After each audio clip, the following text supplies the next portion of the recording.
Boy dies after a gate falls on him, and truck hijackings spike in the West. I am Andrea Kuzel for Rekord Newspapers, looking at the top stories for today.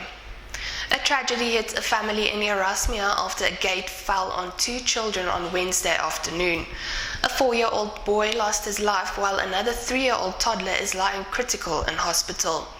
According to Tshwane Emergency Services spokesperson Johan Pieterse, the paramedics were called to the Laudium Hospital.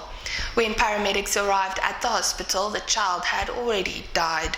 Crime Line head Yusuf Abramji said the two children were playing on the property when neighbors suddenly heard noise and screams. The gate was apparently tied with a piece of wire. Truck hijacking in the west of Pretoria has spiked in the past few weeks. 3 trucks have been targeted, one in Hammanskraal and the other 2 in Lotus Gardens. In the latest incident, a tobacco truck was hijacked earlier this week in Lotus Gardens.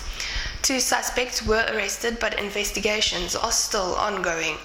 Police advised truck drivers not to park or rest in isolated areas, not to give anyone a lift, and that owners should install tracking devices in their trucks. While government denies there is a shortage of ARVs, the Treatment Action Campaign told Rekord this week there has been a critical shortage of a range of antiretroviral drugs in hospitals and clinics around Pretoria. TAC's Pretoria Area Branch Chairperson David Skosana said hospitals and clinics have been hit by a serious deficit of fixed-dose ARVs.